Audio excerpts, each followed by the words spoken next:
정열적이고 리드미컬한 선율에 어우러지는 관능적인 춤사위. 탱고를 생각하면 떠오르는 영화가 있어요. 알파치노가 퇴역 장교로 나왔던 여인의 향기. 이 영화에 유명한 대사가 있죠. 실수하거나 스텝이 엉키면 그게 바로 탱고다.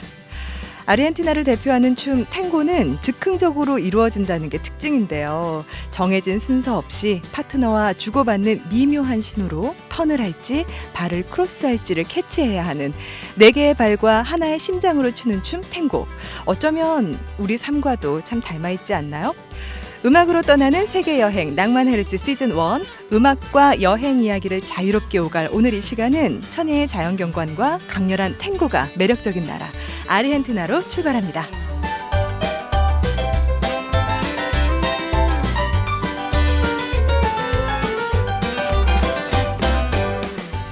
안녕하세요. 음악으로 떠나는 세계여행 낭만 헤르츠 시즌 1의 진행을 맡은 황순유입니다.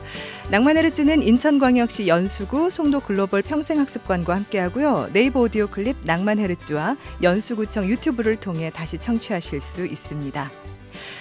탱고에는 삶의 모든 것이 담겨 있다고 하죠. 고향을 떠나야 했던 유럽 이민자들의 서름과 슬픔까지. 그래서 탱고의 춤사위는 뜨거울 수밖에 없나 봐요. 한국의 대표 정서 중 하나인 한과도 닮은 것처럼 느껴집니다. 우리나라와 지구 반대편에 위치한 아르헨티나, 멀기에 더 궁금한 그곳으로 지금부터 여행을 떠나볼 텐데요. 오늘은 스튜디오가 더 꽉 찼습니다. 매력적인 탱고 음악과 또 재미난 여행 이야기로 우리를 아르헨티나에 안내해 주실 이분들과 함께 인사를 나눠볼게요. 고상지와 마약 단속팀 그리고 바이올리니스트 김아람 씨 모셨습니다. 어서 오세요. 안녕하세요. 안녕하세요. 아니 지금 소개하는 중에 빵 터지셨어요. 아마 요 팀 이름 때문에 그러신 것 같은데 정말 어느 포털 사이트를 검색해도 나오진 않더라고요. 반도네오니스트 고상지 씨. 직접 멤버 소개를 좀 해주시겠어요? 네, 안녕하세요. 저는 반도네온 연주자 고상지입니다. 오늘은 제가 마약 단속팀이라는 특별한 이름으로 연주자를 꾸려봤는데요. 네. 먼저 이제 기타를 치시는 이자원 씨, 안녕하세요. 네, 그리고 기타와 콘트라베이스를 맡으신 김유성 씨. 네, 안녕하세요. 이렇게 같이 왔는데 왜 마약 단속팀이냐면요. 네. 제가 이제 영화 나르코스랑 남미의 실제 마약 재배하고 이러는 이제 영화들을 되게 재밌게 봤는데 거기 나오는 백그라운드 음악들이 전 너무 좋은 거예요. 그래서 사실 제가 원래는 피아노, 바이올린이랑 많이 활동을 하면서 굉장히 좀 약간 우아하고 정열적인 탱고를 연주했다고 하면은 이런 마야광들 영화에 나오는 그런 음악들은 사실 엄밀히 말하면 탱고는 아니고요. 뭐라고 표현해야 되지? 되게 라틴 느낌이 나는데 약간 농장 느낌도 나고 촌 같고 시골 막 이런 느낌이 좋아서 이렇게 원래 베이스 치시는데 워낙에 연주를 잘하셔갖고 네. 자 기타를 해보는 거 어떻겠니? 그래서 이제 김유성 씨를 꼬셨고 자원 씨랑은 원래 이제 뭐 기타랑 아코디언도 하시거든요. 같이 했는데 이제 이렇게 메인으로 기타를 맡으셔갖고 그쪽 사운드를 좀 내보자 해서 네. 이제 저번 7월 30일 처음 이렇게 해봤어요. 근데 이제 예. 따끈따끈한 네, 아주 팀 따끈따끈한 팀 마약 단속팀입니다. 상당히 자극적인 팀이 된 것 같아요. 네. 고상지와 마약 단속팀 네. 두 분 오늘 함께 하셨고요. 그리고 또 한 분 바이올리니스트 김아람 씨도 함께 자리하셨습니다. 안녕하세요. 네, 안녕하세요. 네, 오늘 이제 음악과 함께 세계 여행을 쭉 떠나오다가 오늘은 아르헨티나를 함께 떠나볼까 합니다. 어떻게 아르헨티나를 다녀오신 지는 얼마나 되셨는지. 저 같은 경우에는 지금 작년 12월 그때 지금 들어오고 다시 나갈 계획이 있었는데 지금 못 나가고 있거든요. 코로나 때문에. 그래서 길어져가지고 지금 한 9개월 된 것 같네요. 네. 그러니까 여행은 아니고 여행 때문에 이제 아르헨티나에 계셨던 게 아니라 활동과 네, 사시는 저는 곳이. 지금 아르헨티나에 2009년 말쯤에 가서 네. 계속 살고 있다가 이제 마지막 한 1년 정도는 뭐 여기저기 왔다 갔다 하면서 다른 활동들 하고 지금은 이제 아르헨티나로 돌아가서 음반 녹음하고 팀도 만들어서 좀 투어나 공연을 계획하려고 하는 그런 찰나였는데 다시 돌아갈 수가 없게 돼서 좀 기약이 없이 미뤄진 상태예요. 그 어쩌면 현지인 같은 여행 이야기를 더 많이 들려주실 수도 있겠군요. 우리 고상재 씨는 아르헨티나에서 또 공부도 오래 하셨죠. 예. 네, 올해는 안 했고요. 2년 있었는데 네. 지금 또 벌써 10년이나 됐네요. 저는 아까 잠깐 이제 리허설 하시고 할 때 악기를 저는 가까이서 처음 봤거든요. 네. 대부분 다 이런 거 맞죠? 반도네온이라는 네. 악기를 모두가 다 한국에서 보고 흔치 사는 거 않아서, 아니죠? 그렇죠. 너무 신기하기도 하고 이제 뭐 TV나 아니면 소리로만 익숙했던 악기를 직접 보는 게 너무 좋았어요. 근데 어떻게 해서 처음 반도네온이라는 악기를 시작하셨는지. 제가 이제 대학교 때 밴드부에 들어가서 이제 메탈이랑 록 음악을 했었어요. 처음에 이제 음악을 뭐라고요, 접한 게 그 뭐 밴드 그런 거 하다가 이제 또 밴드에서 건반도 치고 뭐 또 작곡도 뭐 조금 이렇게 끄적이고 막 이러다가 탱고의 거장 이제 아스토르 피아졸라라는 네. 분이 있죠. 탱고뿐만이 아니라 어떤 한 장르를 정말 개척하신 분인데 이 아스토르 피아졸라와 함께 그룹을 했던 파블로 시글러라는 피아니스트가 있어요. 파블로 시글러가 일본에 자동차 행사를 하려고 저랑 사는 20분 거리에 행사를 하러 오신 거예요. 그러니까 네. 콘서트가 아니라 행사를 하러 오신 거를 알아내서 그냥 거기로 갔어요. 옷도 그냥 막 추리닝 같은 거 입고 가서 역시 그냥 표 살 것도 없이 바로 앞자리에서 그 행사를 본 거예요. 그때 파블로 시글러 피아니스트와 반도네온 월델 카스트로 기타 끼케 시네시 이렇게 세 분이 오셔서 연주를 했을 때 제가 반도네온을 처음 봤고 너무 아름답다고 생각해서 저 악기 진짜 하고 싶다라고 생각했던 게 계기였던 것 같습니다. 정말 그 정도로 나의 삶을 바꿔놓을 정도로 매력적인 악기였나 봐요.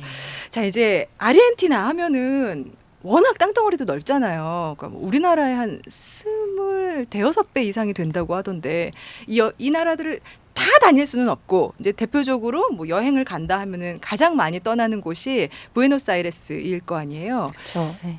어떻게 다녀야 할까? 어떤 분위기일까? 보통 이제 사진이나 이런 쪽에서 많이 봤을 때는 정말 사랑스럽고 매력적이고 뭐 이런 이야기들을 많이 들어왔는데 오래 계시면서 이 도시는 이런 곳이다라고 좀. 어디서부터 설명을 드려야 될지 잘 모르겠지만 부에노스아이레스는 남미의 어떤 한 도시라고 말하기에는 네. 남미만의 어떤 그런 전형적인 색깔만 가지고 있는 곳은 아니고 본인들도 약간 남미의 유럽이라고 자신들이 규정할 만큼 네. 조금 유럽의 색채도 많이 띠고 있고 그다음에 그 예전에 이제 이민자들이 와서 또 건설한 그런 유럽풍의 건물들이나 아니면은 유럽에서 가져온 돌로 만든 그 돌 바닥이 있어요.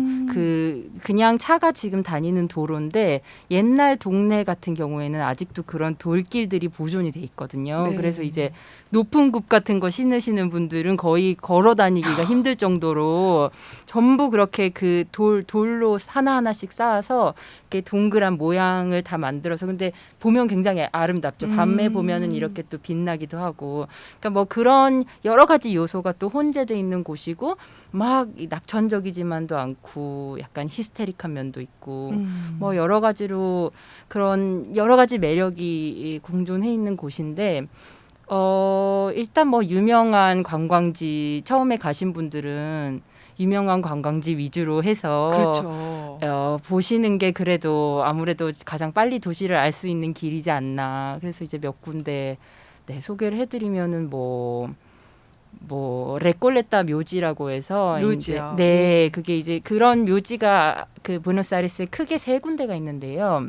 이 레꼴레타 같은 경우에는 굉장히 부유하고 어떤 사회 지도층들이 묻히는 굉장히 비싼 묘지 중에 하나예요. 그래서 이제 우리나라 분들한테 알려지기로는 에바페론 그 에비타라고 많이 알고 계시는 네네. 그 에비타가 묻혀 있는 곳이기도 하고 그리고 보르헤스라는 그 국민 시인이라고 할까요?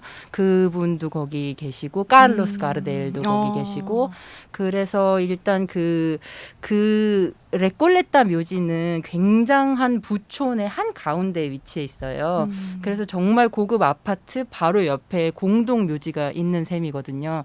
그래서 그런 뭐 주변에 보면 맛있는 먹을 것들도 있고 그런데 그 한 가운데에 이런 또 묘지가 있다는 게 재미있는 곳이기도 하고 네. 네, 그렇습니다. 그러네. 처음에 이제 묘지 얘기를 하셨을 때 아니 아무리 멋있고 아무리 그렇다 해도 관광을 가서 여행을 가서 묘지를 구경 가나 싶기도 했는데 네. 말씀을 해주시니까 아 이런 분들의 이제 묘가 있는 곳이어서 네, 많은 묘도 사람들이 있고 그리고 이제 여러 가지 조각상들도 있고 근데 보통 이제 도시 다녀오신 분들이 사진으로 많이 올려놓는 것 중에 서점도 있잖아요. 그렇죠. 예. 제가 사실은 그 서점에 네. 처음에 아르헨티나 갔을 때 저도 스페인어를 하나도 모르고 갔기 때문에 그 스페인어 책을 사러 네.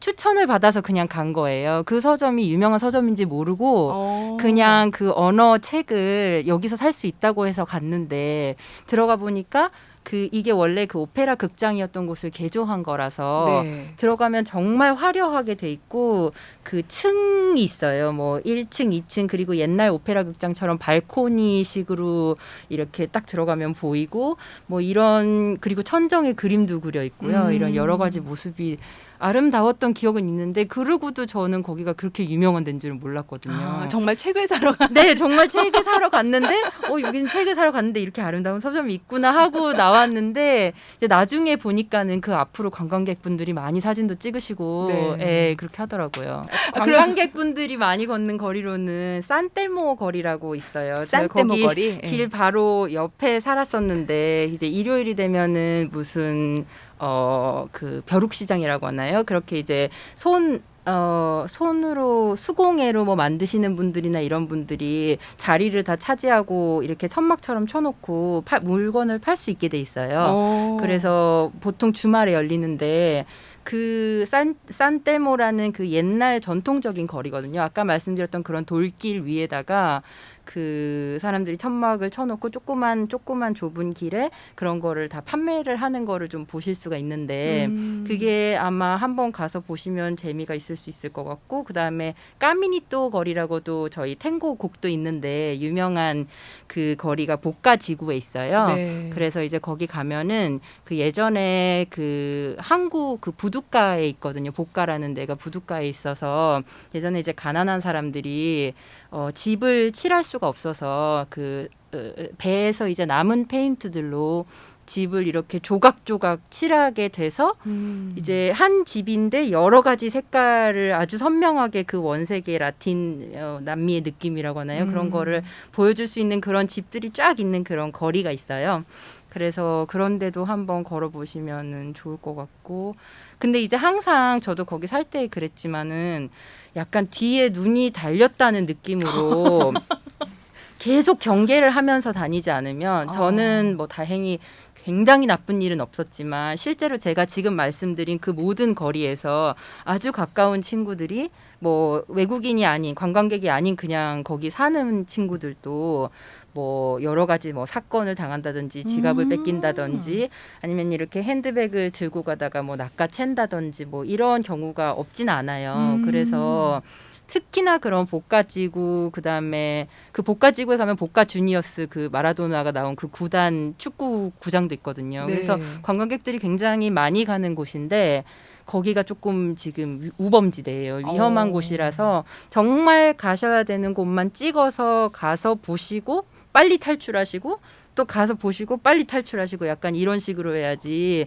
길이 뭐 좋고 운치가 있어서 정신을 놓고 막 걸어 다니신다든지 막 카메라를 꺼내고 이렇게 하면 예, 아마 조금 좋지 않을 거예요. 정신줄을 항상 항상 붙들고. 예, 제가 그렇게 하고 나서 제가 겨울에 이제 저는 오케스트라에서 계속 일을 했어가지고 네. 휴가 때마다 한국에 들어왔는데 그리고 나서 한국에 들어와서 길을 걸으면 뒤통수가 너무 편안한 거예요.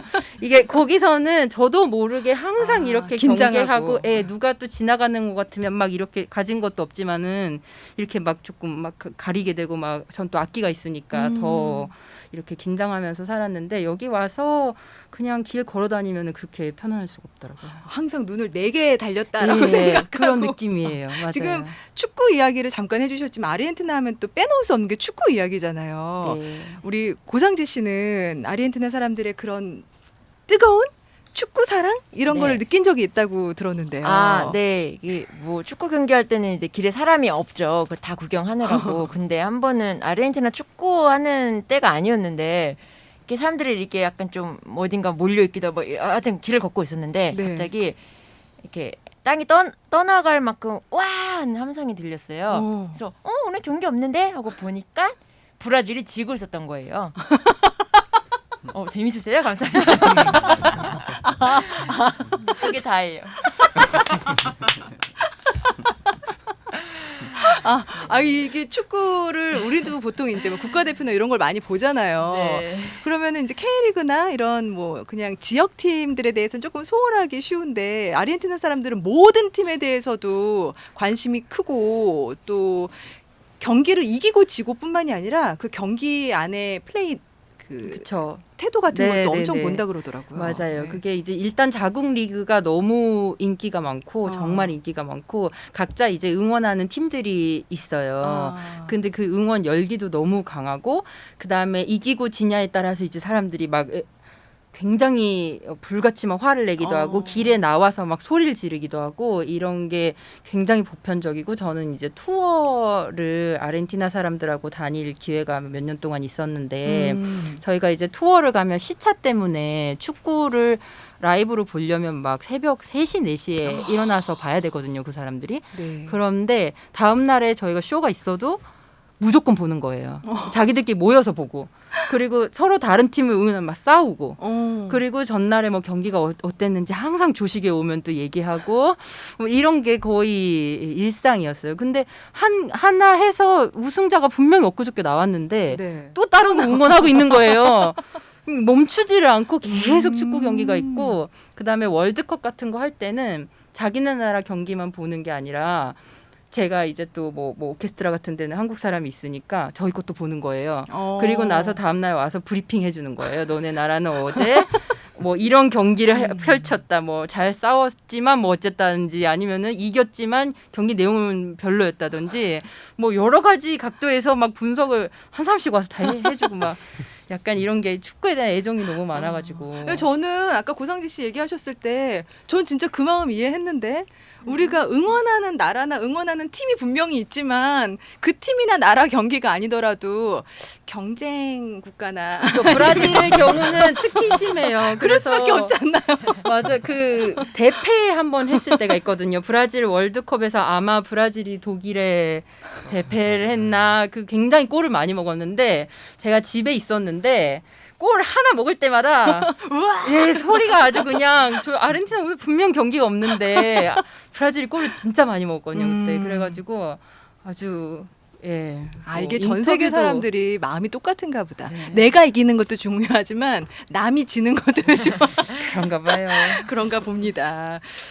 아까 오케스트라 얘기도 해주셨잖아요. 네. 그 꼴론 극장? 네. 네. 근데 이 꼴론 극장이 저는 사실 꼴론 극장은 잘 몰랐는데 세계 3대 오페라, 오페라 예, 세계 하우스, 3대 예. 오페라 극장으로 불렸던 시절이 있습니다. 예. 지금은 아니고요. 지금은 이제 너무 좋은 극장들이 또 많이 생기고 그래서 근데 이제 그 약간 옛날식으로 오페라 극장을 이렇게 웅장하게 지어놓은 것들로는 그런 얘기가 있었고 그 다음에 또 남미 지역에 이제 네. 그 오페라 가수들은 이제 투어를 하게 되잖아요. 여기 저기 뭐 여러 가지 대륙을 투어를 하게 되는데 남미에 들르면 항상 가는 극장이었어서 정말 네로라는 그런 오페라 싱어들이나 오페라 작품이나 아니면 클래식 연주자들도 전부 와서 공연을 했었던 그런 곳이고 특히 이제 그 예전에 그런 기술로 이 극장을 보면은 5층 이렇게 쭉 높이 올라가는 그런 극장이거든요. 근데 그 맨 위층을 파라이소 데 삐에라고 하는데 약간 뭐라고 해야 되지? 서서 보는 천국이라고 해야 되나? 약간 그런 느낌인데 거기 가면 다 서 있어야 돼요. 이렇게. 와. 그래서 무대가 보이지도 않고 저 꼭대기층이라서 근데 네. 그런 표를 엄청 싸게 팔거든요. 근데 근데 이제 서서 보지만은 저 뒤에 있어도 무대는 정말 보이지도 않는 저 뒤에 있어도 소리가 음향이 그쵸. 정말 잘 들려요. 그 위에 있어도. 공간 울림 자체가 좋은가 네, 보다. 네. 그렇게 다 설계가 돼 가지고 네. 그래서 이제 그 극장에 오케스트라 중에 저는 부에노스 아이레스 시향에 한 6년 정도 있었어요. 와. 네. 우리나라도 좀 그런 거는 배우면 좋겠네요. 이제 가끔 정말 좋은 공연 같은 거 티켓팅에 늦었을 때 우리는 D석이라 그러거든요. 아, 근데 네, 지금 그쵸. 지금 네이밍이 뭐라고요? 좋죠. 서서 보는 천국. 네네. 이렇게 좋은 이름이 있는데 우리는 D석이라고 부르니 맞아요. 뭔가 이렇게 VIP, R석, S석, A, B, C, D까지 가는 맞아요. 그 느낌이 다르네요. 저도 천국 가서 보고 싶네요. 네, 맞아요. 그 운치가 또 있어요. 그게 네. 거기 가서 이렇게 서서 보는 게. 자, 오늘 낭만의 루트 시즌 1 아르헨티나 편 함께 이야기 나누고 있습니다. 고상지와 마약 단속팀 그리고 바이올리니스트 김아람 씨 모시고 이야기 중인데요. 이제 1부를 좀 마무리하고 2부에서 남은 이야기들 특히 또 이제 아르헨티나를 대표하는 우리 탱고 음악 이야기를 나눠볼까 합니다. 자, 1부 마치면서 우리가 너무 좋게도 너무 기쁘게도 탱고 음악을 하나 라이브로 들어봤으면 좋겠는데 어떤 음악을 들어볼까요? 무슨 곡을 들을까요? 일단 이제 저 여행 작가로 섭외된 바이올린 김아람을 같이 모셔서 네. 저희 단속팀과 김아람 씨의 협연으로 짧으니까 두 곡 이어서 들려드릴까요? 네, 좋아요. 데카리시모랑 꼬랄렐라라는 곡을 이어서 들려드리겠습니다. 어떤 곡인지. 아, 데카리시모라는 곡은 아스토르 피아솔라가 작곡한 곡인데요. 그 홀리오 데카로라는 그런 그 탱고의 뭐 아버지라고 하면 그렇지만 어떤 그 전통 탱고에서 굉장히 중요한 역할을 담당하는 그런 작곡가 겸 그 오케스트라를 가지고 있는 그런 음악가가 있는데요.